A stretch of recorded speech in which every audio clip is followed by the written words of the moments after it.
오늘 말씀 함께 보도록 하겠습니다. 하나님 말씀은 누가복음 7장 1절에서 10절까지 말씀입니다. 누가복음 7장 1절에서 10절까지 말씀입니다.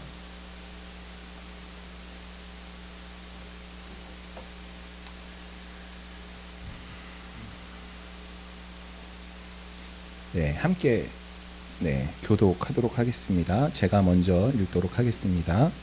예수께서 모든 말씀을 백성에게 들려주시기를 마치신 후에 가버나움으로 들어가시니라.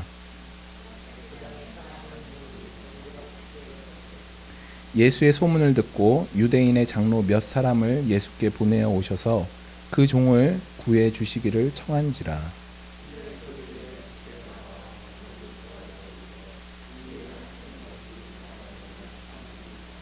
그가 우리 민족을 사랑하고 또한 우리를 위하여 회당을 지었나이다 하니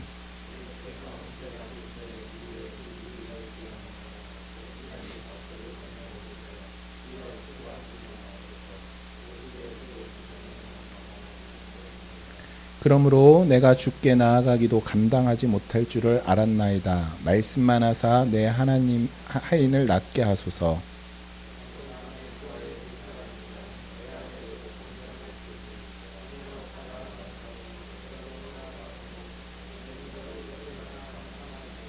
예수께서 들으시고 그를 놀랍게 여겨 돌이키사 따르는 무리에게 이르시되 내가 너희에게 이르노니 이스라엘 중에서도 이만한 믿음은 만나보지 못하였노라 하시더라.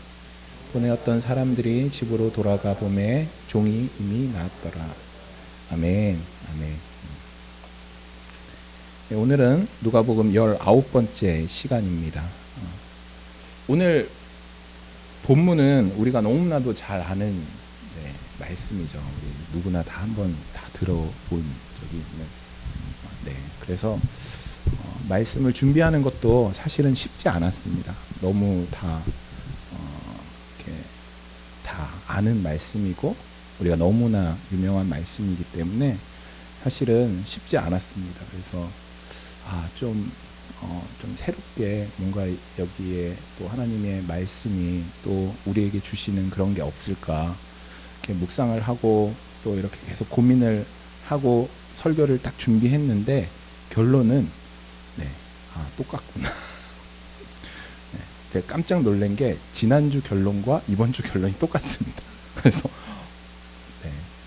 죄송한 마음이 너무 들지만 하여튼 그 안에서 또 여러분들이 지난주 거 잊어버렸을 수도 있기 때문에 하여튼 또 함께 은혜를 나누도록 하겠습니다. 오늘 본문을 보면 백부장이 등장을 합니다. 백부장은 쉬워요. 100명의 군사를 거느린 사람. 또 천부장도 나와요. 성경에. 천부장을 하면 어떤 사람일까요? 1000명의 사람을 군사를 거느린 사람. 쉽습니다. 그래서 이제 백부장은 한 100명 정도 되는 규모의 군대의 지휘관이에요. 오늘말로 따지면 중대장인데 요즘 중대장과 이 당시 백부장은 그 어떤 권위적인 면이나 사회적인 지위적인 면에서 차이가 매우 났습니다. 지금 중대장은 사실은 그렇게 어떤 막 권력이 있다, 권위가 있다라고 생각하지는 않죠, 우리가. 하지만 이 당시의 백부장은 굉장히 상위 계급이었어요. 돈도 많고 또 굉장한 권력과 권위를 가진 사람이 바로 이 백부장이었습니다. 그러니까 사회적으로나 경제적으로나 전혀 부족함이 없는 그런 엘리트였죠. 엘리트. 그런데 그에게 한 가지 문제가 생기죠. 어떤 문제가 생기냐면 바로 그가 사랑하는 종이 병들어 죽게 되었다. 마태복음 기록에 의하면 그 병이 중풍병이다라고 이제 기록되어 있죠. 그런데 당시 상황을 보면은 사실은 이게 큰 문제가 아니에요. 제가 예전에 여러분들에게 로마서 설교를 하면서 그 당시에 종이 어떤 개념인지에 대해서 말씀드린 적이 있습니다. 이 당시의 종은, 하인은 사람의 개념이 아니에요. 그냥 물건의 개념이에요. 그러니까 이 종이 죽던 말던 주인은 상관할 필요가 없어요. 죽으면 다시 사오면 돼요. 이 종을 우리가 사람의 개념으로 보면 당연히 고쳐야죠. 그런데 사람의 개념이 아니기 때문에 이 종이 아프던 말던, 특별히 이 백부장, 100명의 그 군사를 거느린 이 엘리트인 백부장은 이 종이 아프던 말던 자기가 상관할 필요가 없어요. 그냥 죽게 내버려둬도 주변 사람들이 막 지탄을 하거나 욕할, 요즘처럼 뭐 아니 어떻게 그렇게 할 수 있어라는 그런 말이 나올 수가 없는, 나오지도 않고, 그렇기 때문에 그냥 모른 척해도 되는 상황입니다. 그런데 오늘 본문에 있는 백부장은 그렇게 하지 않았어요. 종이었지만 그 종을 한 인격체로 봤습니다. 백부장이 예수님의 소문을 들었죠. 소문을 들었어요. 예수님이 가장 많이 활동하던 지역이 이 가버나움이라는 지역이에요. 그곳에서 예수님이 가장 많은 활동을 했어요. 하나님의 나라를 전하고 병자들을 고치고 상담하고 치유하시고 이런 여러 가지 일들을 하셨습니다. 그렇기 때문에 이 백부장이 살던 곳도 가버나움이라는 지역이었기 때문에 예수님의 소문을 아마 들었을 거예요. 아니 어쩌면 예수님이 하시는 그 일들을 직접 눈으로 봤을 수도 있습니다. 이 백부장은 유대인이 아니에요. 이방인이죠. 이방인. 여러분 유대인이 이방인을 어떻게 생각한다고 제가 알려드렸죠. 유대인은 이방인을 개와 돼지처럼 취급해요. 사람 취급을 안 해요. 이방인과는 상종하지 않아요. 이방인과는 겸상도 하지 않아요. 더구나 지금 이 백부장은 이 유대인들을 점령하고 있어요. 그러니까 어떻게 보면 이 유대인들을 핍박하는 입장이에요. 이 백부장은 로마의 군사를 거느리고.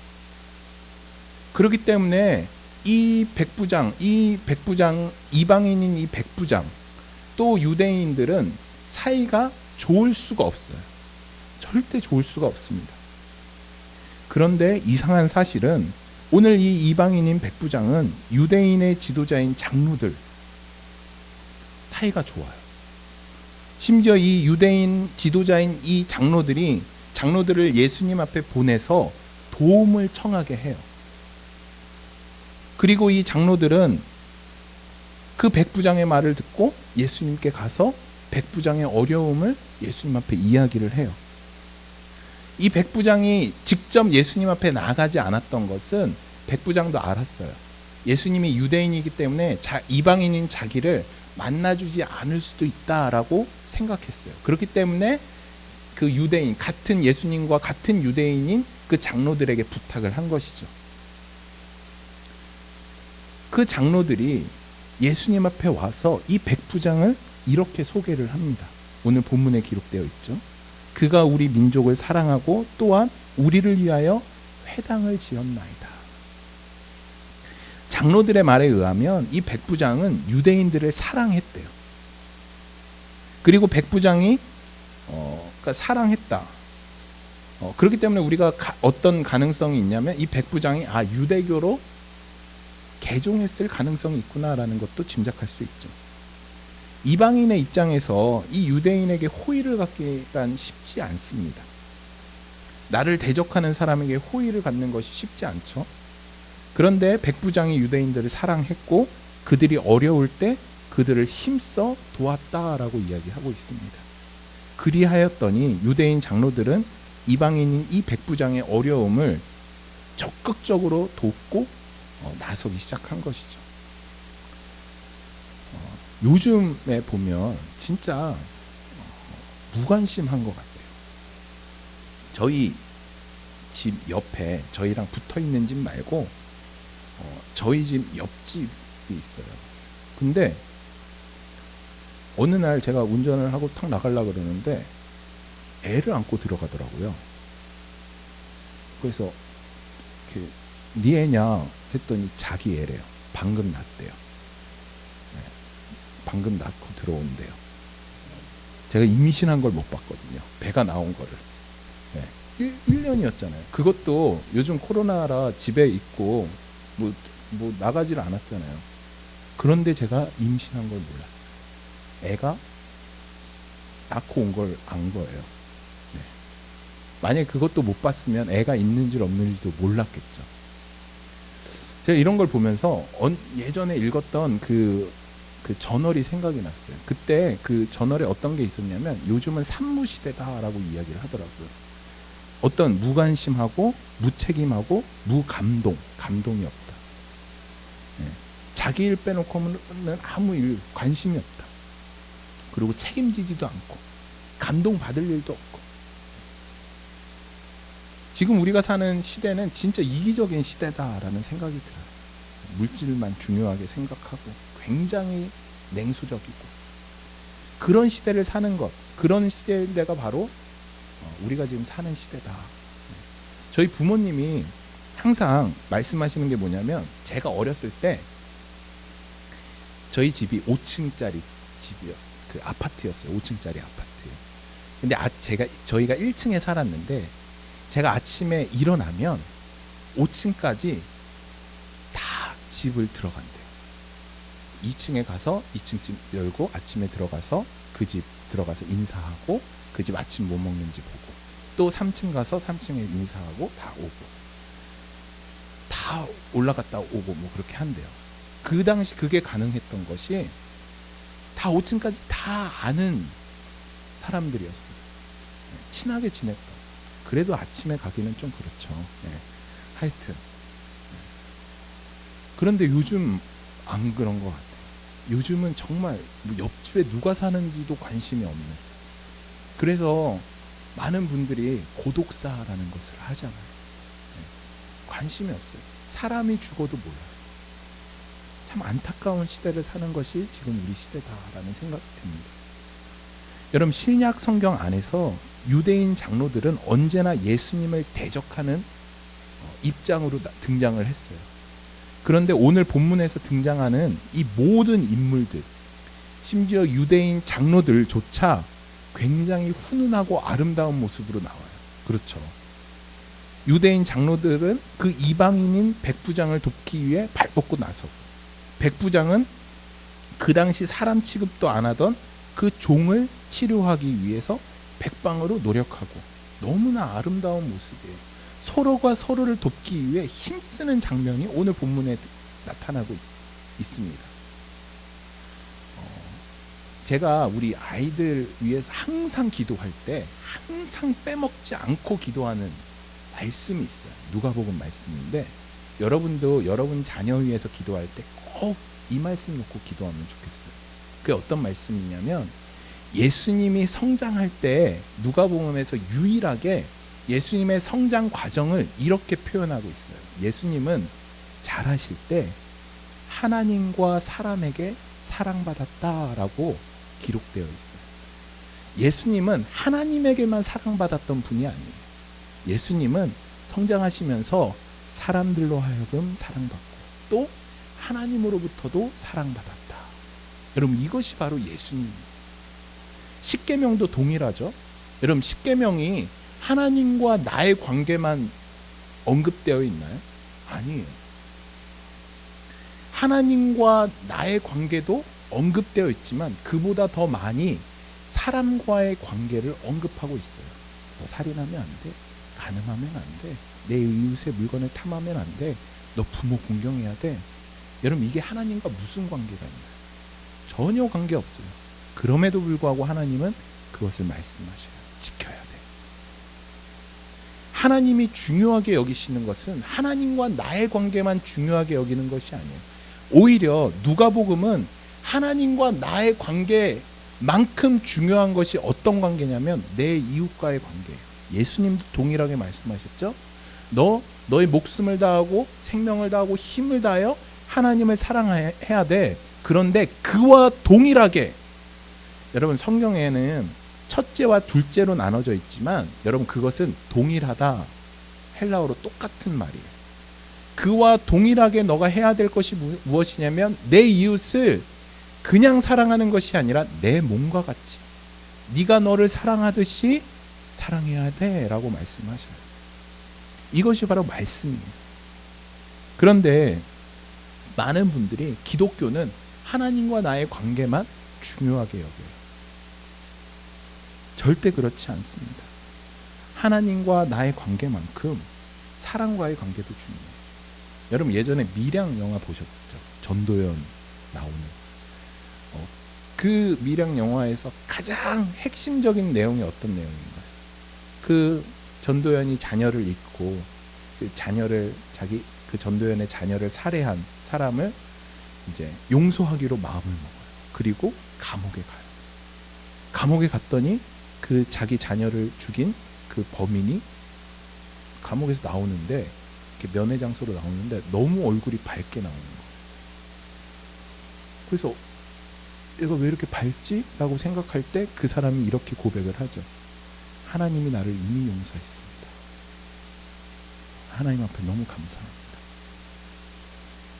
당신의 용서는 필요하지 않습니다. 하나님 앞에 이미 용서받았습니다. 전도연이 그 말에 팍 돌죠. 내가 용서하지 않았는데. 여러분 그게 기독교가 아니에요. 절대 기독교가 아닙니다. 하나님이 예수님 뭐라고 말씀하셨냐면 너희들 예배하러 오기 전에 먼저 형제와 관계를 풀고 가라 말씀하셔요. 예수님은 예배보다도 형제와의 관계를 더 중요시 여겨요. 관계를 풀지 않고 예배 오는 거 의미가 없다라고 예수님이 말씀하시는 거예요. 여러분 누가복음은 누가가 끊임없이 그의 복음서에서 이야기해요. 하나님과 내 이웃에 관해서 끊임없이 이야기해요. 누가복음 계속 읽어보세요. 내 이웃에게 내가 어떻게 해야 되는지 계속해서 끊임없이 이야기하고 있습니다. 여러분의 이웃은 그러면 누구인가요? 여러분의 이웃은 어떤 분이에요? 누가가 말하는 이웃이 어떤 사람일까요? 누가가 말하는 이웃이 가장 명확하게 표현되어 있는 곳이 사도행전 1장 8절이에요. 누가는 우리의 이웃은 이 사람들이다 라고 이야기하는데 그게 사도행전 1장 8절에 나와 있는데 그게 누구냐? 예루살렘과 온 유대와 사마리아와 땅 끝이라고 이야기하고 있어요. 그게 내 이웃이다. 우리의 이웃이다 라고 이야기하고 있습니다. 예루살렘은 내 이웃이죠. 그렇죠? 유대인들에게 예루살렘은 내 이웃이죠. 정말 내가 사랑하는 사람들 내 이웃이래요. 유대, 온 유대 땅은 뭔가요? 그냥 내 동족들이에요. 충분히 내가 기도하고 사랑할 만한 가치가 있죠. 우리가 늘 우리 조국 대한민국에 기도하는 것처럼 그거 당연히 할 수 있어요. 그런데 이제 문제는 사마리아부터 문제예요. 사마리아는 이스라엘 유대인들이 개 돼지만도 못하게 생각하는 사람들이에요. 원수 중에 원수죠. 하나님을 배신한 사람들이에요. 동족을 배신한 사람들이에요. 그런데 사마리아도 품으라 말씀하세요. 여러분 온 땅은 어떤 존재야? 나와 상관없는 사람들이에요. 그런데 나와 상관없는 온 땅도 내 이웃이다 라고 말씀하세요. 요즘에 미얀마가 굉장히 큰 어려움을 겪고 있습니다. 미얀마가 굉장히 큰 어려움을 겪고 있어요. 제가 사랑하는 선교사님이 미얀마에서 지금 사역을 하고 계세요. 선교사님으로부터 소식들을 페이스북이나 또 이런 메시지를 통해서 선교사님들에게 소식을 이제 보고하면 기도해야겠다라는 마음이 드는데 그래서 물론 기도하지만 마음이 다해 기도가 잘 안 돼요. 왜냐하면 제가 미얀마를 가본 적도 없고 사실 미얀마 사람을 실제로 만나본 적도 없어요. 그래서 기도하는 게 참 힘들어요. 나와 상관없는 사람을 품고 사랑하고 기도하는 것이 쉬운 일이 아니에요. 그럼에도 불구하고 누가는 이야기하고 있어요. 아니, 우리 주님이 말씀하고 있어요. 그럼에도 불구하고 너와 상관없는 온 땅까지도 품을 수 있는 사람들이 바로 그리스도인이야 라고 말씀하고 있는 것입니다. 그렇기 때문에 누가는 지속적으로 그리스도인은 온 열방을 품고 원수도 사랑하고 그들을 위해 지속적으로 기도하고 사랑하고 심지어 누가는 계속 이렇게 말해요. 실질적으로 물질적으로 돕는 자가 돼야 된다. 나의 것을 이웃에게 가난하고 굶주린 자에게 나의 것을 나눠줘야 된다라고 말씀하고 있어요. 말로만 사랑을 외치는 것이 아니라 그냥 말로만 나 기도할게 라고 하는 것이 아니라 실질적으로 나의 것을 나누는 것, 그것을 누가는 강조하고 있다라는 것입니다. 누가가 이야기하는 내 이웃은 결국은 나 외의 모든 사람이에요. 나 외의 모든 사람. 그리고 그 모든 사람과의 관계에 있어서 우리는 그리스도인으로 행동하고 그리스도인으로 살아가야 된다라고 말씀하고 있다라는 것입니다. 여러분, 저를 포함해서 저도 포함됩니다. 그리고 우리 모든 그리스도인들은 제가 생각할 때 교회 안에서는 모두 천사예요. 지난주에 이야기한 것처럼 오래 참고 교회 안에서 절제하고 사랑하고 굉장히 그런 성령의 성품들이 막 드러나요. 교회 안에서 얼마나 헌신적입니까? 누가 다 일하는 거 보면 가갖고 내가 먼저 하겠다 그러고 뭐 다 발벗고 나서죠. 막 집에만 가면 어떤가요? 네가 해라. 난 누워 있을게. 뭐 시키면 쉬는데 왜 시켜? 싸우자는 거지? 뭐 이렇게 나가죠. 심지어 나의 원수가 나한테 그렇게 나오면 어떻게 합니까? 저게 나랑 진짜 저 철철기 원수 나랑 한 번 붙자는 거구나. 뭐 이렇게 나오죠. 여러분, 우리 교회 안에서는 한없이 착해요. 모두 다 그리스도인 같아요. 그런데 우리가 거하는 실질적인 삶 가운데서는 사실은 우리의 모습이 그 그리스도인의 모습으로 나오지 않는다라는 것이죠. 제가 예전에 제가 이렇게 섬겼던 선교 단체에서 매 주중에 예배를 드렸어요. 저녁에 7시마다 이제 예배를 드렸는데 그 교회에서 이제 예배를 드렸는데 예배 때 엄청나요. 막 방방 뛰고 막 다 나가서 막 울고 막 엎드려 있고 막 어떤 사람 막 누워져서 막 찬양하고, 와 진짜 성령의 역사가 진짜 강하게 임하신다. 매주 예배가 그래요. 놀라운 예배를 드립니다. 근데 예배가 딱 끝나요. 그리고 그 수백 명의 수천 명의 청년들이 쫙 나와요. 교회에서 쫙 나오는데 다 무단횡단해요. 쫙 무단횡단을 하니까 차들이 막 난리가 나요. 빵빵대고 난리가 나는 거예요. 그 주변에 막 그 밤에 막 시끄럽게 떠들어요. 막 큰 소리로 막 웃고 얘기하고 떠들어요. 다 주택가인데 거기 있는 사람들 다 알아요. 아, 이 사람들 지금 예배 드리고 나왔다라는 거 알아요. 그런데 그렇게 피해를 줘요. 교회 안에서는 한없이 거룩해요. 주님 막 임재함을 느껴요. 그런데 밖에 나가면 전혀 그리스도인의 모습이 아니라는 것이. 여러분의 모습은 어떤가요? 정말 그리스도인의 모습인가요? 방금 전까지 그렇게 뜨겁게 예배드렸는데 혹시 여러분 우리 예배 이렇게 뜨겁게 드리고 나가서 운전하면서 신호 막 위반하고 막 냅다 밟고 그러시진 않나요? 그러시지 마세요. 뒤에다가 물고기 표시하고 앞에다가 십자가 달고 빵빵대고 막 그러시진 않나요? 저 그래요.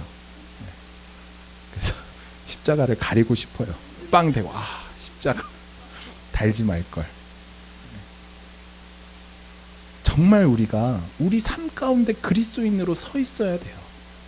우리 인생 가운데 교회 안에서 뿐만 아니라 어디에 있던 우리가 거하는 모든 곳에서 그리스도인으로서 서 있어야 됩니다. 저는 우리 사랑하는 우리 복음교회 모든 지체들이 그렇게 되기를 소망합니다. 오늘 본문을 보면 백부장은 그를 원수로 생각하는 유대인 장로들에게 심지어 예수님에게까지 칭찬을 받아요. 칭찬도 그냥 칭찬이 아니죠. 내가 너희에게 이르노니 이스라엘 중에 이만한 믿음을 만나보지 못했다. 와, 대단한 칭찬 아닌가요? 예수님이 저한테 나타나서 상민아, 너의 믿음이 대한민국 최고야 라고 그런 거예요. 난 그럼 너무 좋을 것 같은데 지금 그 칭찬을 받은 거예요. 예수님의 제자들도 있고 수많은 예수님을 따르던 사람들, 유대인들이 있음에도 불구하고 지금 예수님이 그 유대인들이 개, 돼지만도 못 생각하는 그 이방인인 그 백부장을 향해서 예수님이 이렇게 칭찬하는 거예요. 너의 믿음이 이 이스라엘 중에서 최고야. 그러면 세계 최고라는 거예요. 세계 최고. 이 유대 이스라엘 중에서도 최고면 세계 최고라는 거예요. 세계 최고. 너의 믿음이 최고야.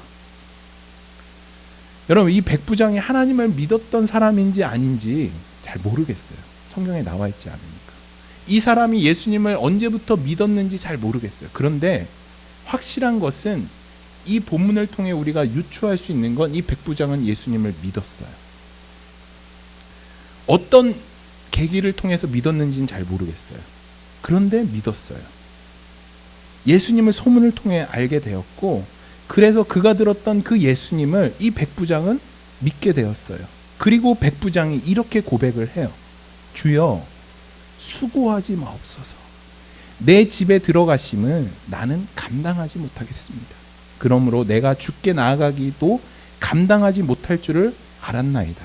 말씀만 하사 내 하인을 낫게 하소서. 나도 남의 수하에 든 사람이요 내 아래에 병사가 있으니 이더러 가라 하면 가고 저더러 오라 하면 오고 내 종도로 이것을 하라 하면 하나이다. 여러분, 정말 놀라운 고백 아닌가요? 이 고백을 들은 예수님께서 놀라셔요. 그리고 이 백부장을 칭찬하시는 거예요. 이스라엘 중에 이만한 믿음을 내가 보지 못하였다. 여러분, 이 백부장은 여러 곳에서 들린 그 소문 혹은 자기가 직접 예수님의 그 놀라운 그 기적과 기사를 봤을 수도 있죠. 그래서 그 예수님이 하나님의 아들이구나라는 것을 믿게 되었을 수도 있습니다. 여러분, 백부장이 예수님 앞에 칭찬받은 이유가 무엇인가요? 예수님께 칭찬받는 이유. 많은 곳에서는 이 설교 제가 이거 어떻게 할까 보면서 제목들을 보니까 이 백부장의 큰 믿음이라고 이렇게 제목들이 많이 나와 있더라고요. 근데 저는 사실 큰 믿음, 작은 믿음 이런 말을 좋아하지 않아요. 왜냐하면 여러분, 성경에 예수님이 겨자씨만한 믿음이 있으면 이 산을 옮겨서 저기로 옮길 수 있대요. 겨자씨만한 믿음이 있으면. 대단한 거 아닌가요? 그 말은 뭐냐면, 야, 겨자씨만한 믿음을 가져야 돼.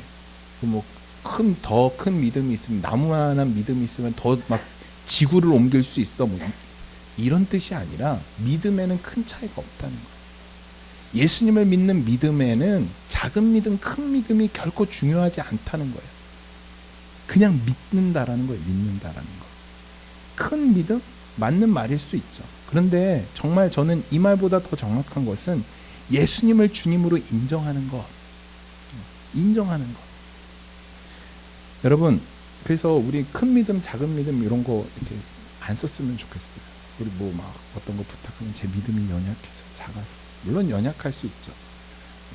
그래도 믿음이 있으면, 주님을 향한 믿음이 있으면 놀라운 일을 행합니다.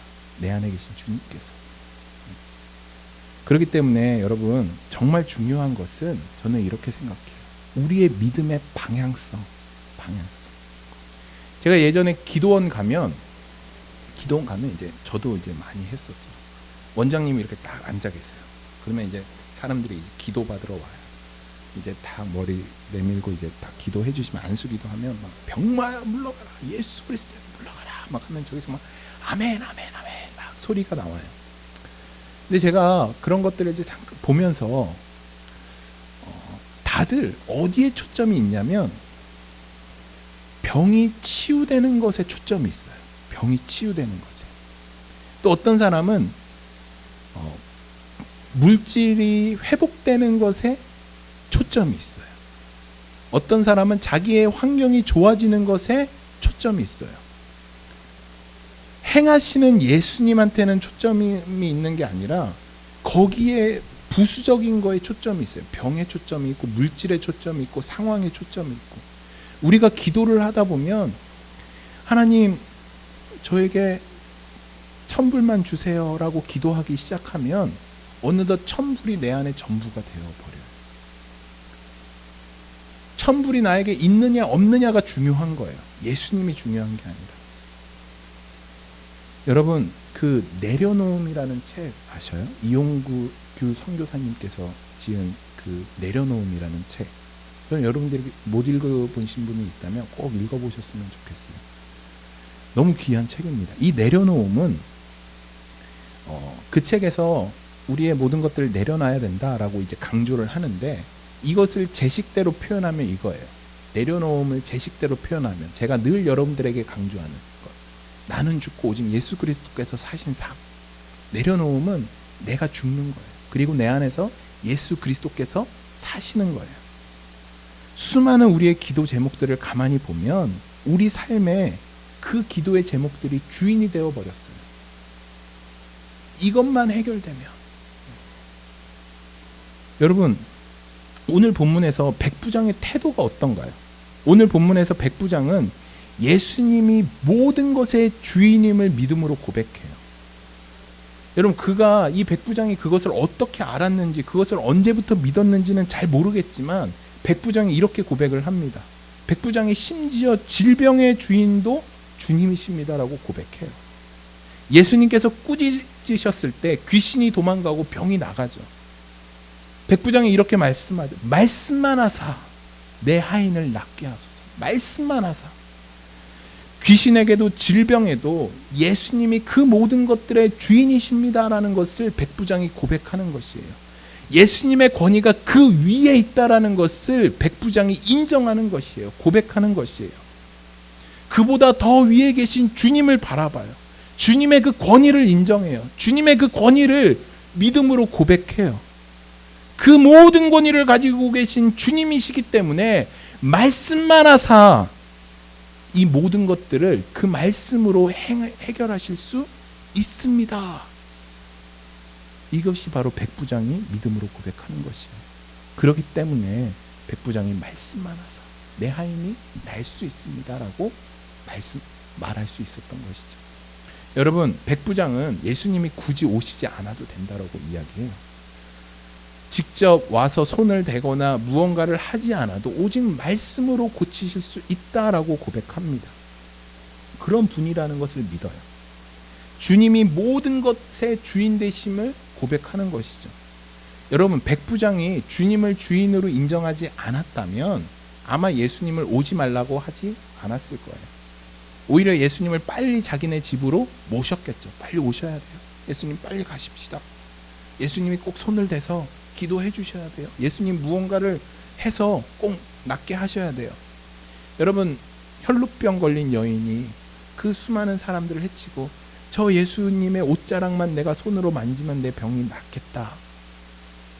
백부장이 만약에 그런 믿음이 있었다면 예수님을 집으로 모셨겠죠. 그런데 백부장은 그렇게 하지 않았어요. 주님을 주인으로 명확하게 인식하고 있었죠. 믿고 있었죠.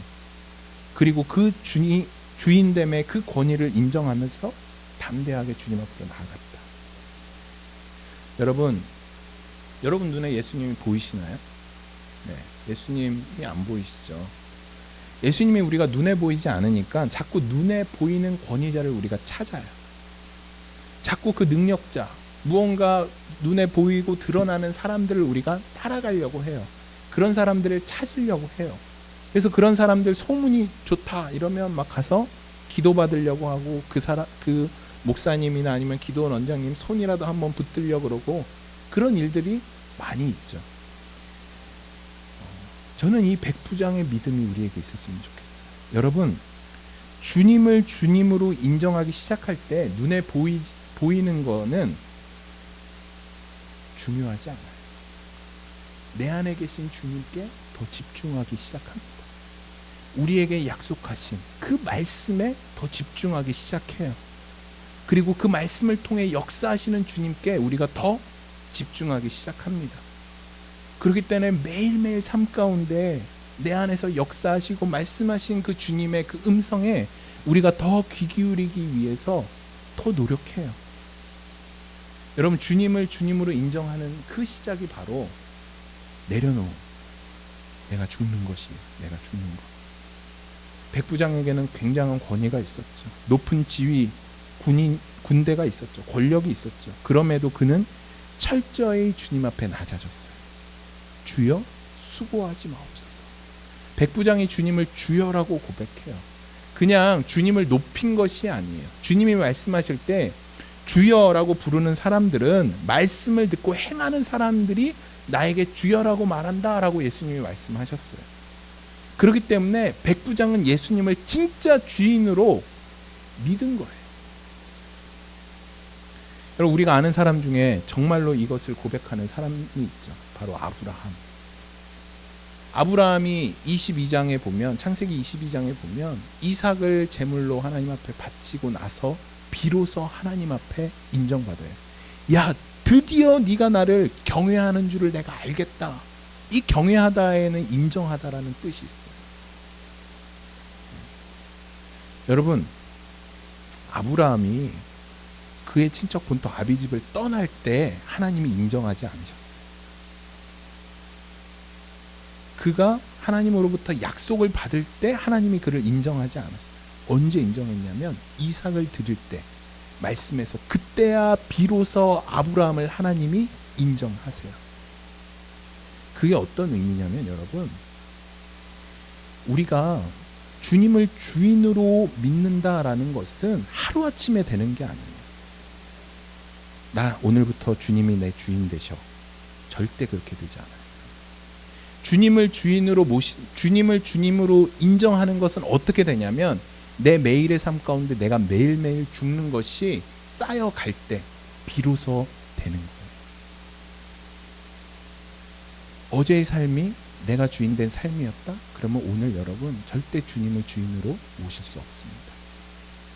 어제의 삶, 오늘의 삶, 또 내일의 삶, 우리의 삶이 주님 앞에서 철저히 낮아지고 겸손함으로 나가고 내가 죽어질 때 비로소 그 삶이 쌓이고 쌓일 때 비로소 내 삶 가운데 주님이 주인 되셔요. 그래서 제가 가장 강조하는 거, 매일의 삶이 중요한 거예요. 여러분, 내일부터 그렇게 살아야죠. 아니요, 지금 당장 결정하세요. 주님이 주인 된 삶, 말씀만 하소서. 주님이 주인 된 삶이 되어질 때 여러분 어떻게 되는 줄 아세요? 여러분 삶 가운데 실패가 와요. 좌절이 와요. 많은 사람들은 내가 운이 쥐지르도 없어갖고 이런 상황이 오지. 내가 이것만 했으면 저것만 했으면 후회하고 한탄해요. 그런데 주님이 주인 된 삶을 사는 사람들은 어떤 고백을 하는 줄 아세요? 실패도 감사해요. 좌절도 감사해요. 왜냐하면 선한 목자 되신 우리 주님께서, 나의 주인 되신 주님께서 나를 반드시 의의 길로 끌고 가시기 때문에 그냥 잠깐 이 좌절이 나에게 분명히 필요하다는 것을 알 수 있는 거예요. 이 실패가 나에게 필요하다라는 걸 내가 믿음으로 고백할 수 있는 거예요. 좌절해서 넘어지지 않아요. 실패해서 낭망하지 않아요. 좌절을 딛고 다시 일어나요. 실패를 딛고 다시 일어나요. 왜냐하면 주님이 주인됨을 알기 때문에. 백부장의 이 믿음, 말씀만 하사 정말 주님을 주인으로 모시는 우리의 삶이 되기를 간절히 소망합니다. 그런 삶은 쉽게 오지 않습니다. 넉넉히 있다 오지 않아요. 오늘의 삶이 내일의 나를 만드는 것이에요. 그래서 우리 이 시간 함께 결정하면 좋을 것 같아요. 우리 기도하시면서, 하나님, 주님이 나의 주인 되십니다. 주님만 내가 따르겠습니다. 말씀만 하여 주시옵소서. 우리 함께 그렇게 기도하며 나가도록 하겠습니다. 우리 이 시간 함께 기도하겠습니다.